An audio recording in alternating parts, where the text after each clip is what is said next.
Hi everyone, and welcome to peeinapodcast.com. I wanted to apologize for not having a podcast posted last month. I had intended on interviewing today's guest back in May, but he was called away on business, and therefore we had to delay his interview. However, I will have 2 podcasts that I'll be posting in June, so hopefully that will help make up for my absence in May. So look for another podcast to be posted in a few days, and that will also feature a special guest. My interview today is with Jim Neal, and Jim and I will be talking about relationships. Jim is a normal eater, and he and I dated from 2007 to 2011.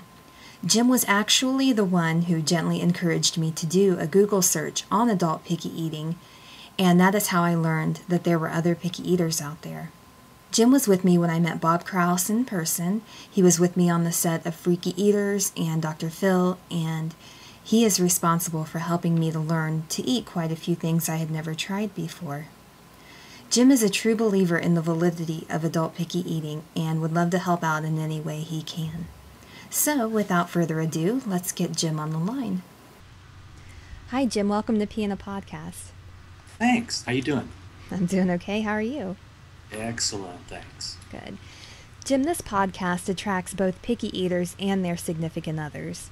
As you know, this whole issue can really cause a lot of confusion between lovers, which of course can lead to misunderstanding and unnecessary turmoil. So what I would like to do would be to run through our own personal story so that the listeners can hear what you and I went through and how we were able to work some things out.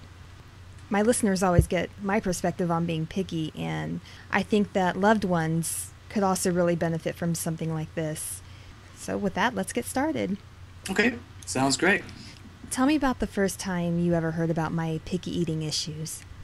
Well, I think it was when we went to have dinner at this restaurant at a hotel that we were staying at, and came time to order, and we're looking through the menus and stuff, and I'm getting excited about because there's some good stuff in there, and it's like, oh, this will be good, oh, this will be good, and everything. And then I said, well, I kind of know what I want. What are you going to have? And you kind of went, well, I think I'm all right. I don't think there's really anything I really like here. And I said, what? What do you mean? He said, well, I'm okay. I'm all right. Don't worry about it. And I just kind of went, well, wait a second. So I was really kind of confused. And then I said, well, what do you mean? And then I think, as I recall, over the course of either that meal or afterwards, we started talking more about what was really going on with your eating situation, since you weren't having anything at all. And I think that's when we first broached the subject of picky eating and the issues involved and so forth. Yeah, we had already ordered our drinks at the hotel restaurant, and if I recall, hotel restaurants usually have a very limited menu anyway, so I was already nervous when we walked in there and was praying to God that there was something, and it was mostly like steakhouse type meals, lots of meat dishes. Right. And I think I even tried to use that excuse, there's a lot of meat on here and I don't eat meat. And you said, how about a salad? And I said, oh, I don't eat those either. And then that's when you were like, okay, let's get out of here. But you clearly were not happy about it. Right. You didn't know. It was funny. My reaction was like, and I'm thinking back on it now.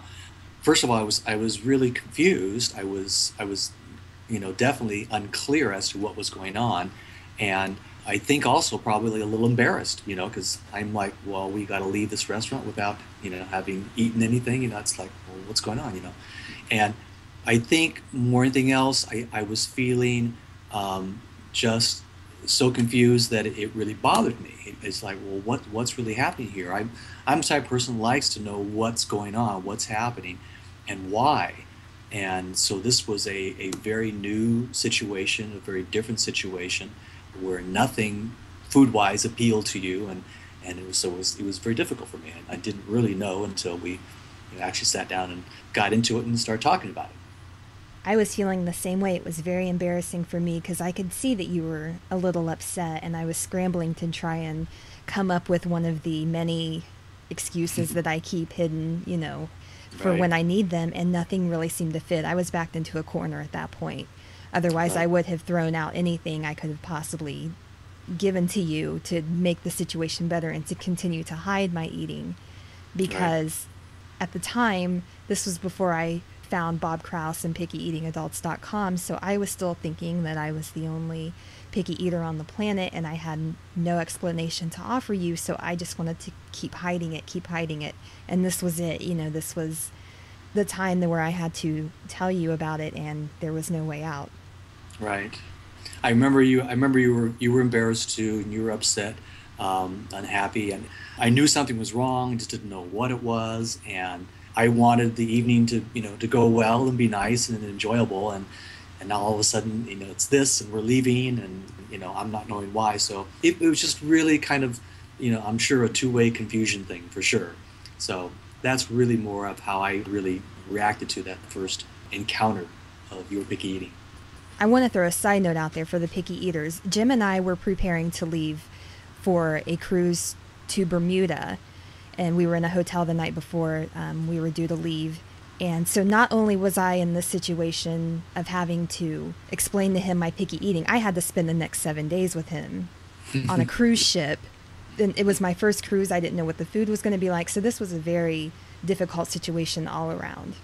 Definitely. And especially the cruise ships, because you have tons of food to choose from and all kinds of stuff there. And at the time, I would imagine that probably was even more confusing and more embarrassing and more difficult than anything else. Do you recall what we ended up eating that night? I think I can't remember what was it. Was it pizza or something, or I can't remember exactly what it was. Tell me, refresh my memory. We went out for a walk to find a restaurant that I could eat at, and there wasn't anything around. We were at a hotel by the airport, so there wasn't a whole lot of options. And what we ended up doing was ordering a pizza, and then we took it up to our hotel room, and that's when you really started to ask me about what was going on. And do you remember that? I do. Yeah, I remember I think we were kind of sitting on the bed eating the pizza and talking and trying to figure out what was going on. Because it was very new for me, very, very new and very different. And I mean, I know that people have preferences and things they like and dislikes, but I just never really seen anything with this, to this degree. It was just really a whole different thing. And also, quite honestly, I really wasn't sure if, were you putting me on this thing? Was this just a big hoax? Were you trying to, grab some attention or something? I didn't know. I really didn't, because it was so bizarre, to use the term, bizarre eating habits. You seemed angry. I think the anger was part of the confusion and just not knowing. It's frustrating to me when I don't understand something. And that frustration will come out in anger. Certainly on our end too, it's frustrating, especially when you don't know that there is a whole group of people out there with this eating disorder condition issue. We're not really sure what to call it. And that's definitely something that non-picky eaters need to be aware of, is that part of the reason we hide it is because we have no explanation until we start to seek it out. And most people don't think to seek it out because we've always gone to doctors and therapists and no one's ever heard of this. So you think you're the only one. You think you've done something to yourself somewhere along the line to be this way. Right. And it's just easier to hide it than it is to explain to someone else because you really have no explanation. Right. That makes sense. What did you think about the way I handled it? I think once we started talking it through, I think I was better able to understand that there really was something going on with you that did not allow you to eat specific types of food, and more specifically, you were relegated to just a few types of food, and I think as you were spelling that out, then I was kind of seeing, oh, okay, you really can only eat a certain number of foods. And if they aren't available to you readily, you go hungry. And that then entails other factors too, such as, well, how do you get the food, and what do you do for food when everybody else is eating, So it brought in a lot of those questions, and I think that helped me to better understand where you were coming from and what you had to deal with, being a picky eater in a regular non-picky eater world. It's difficult.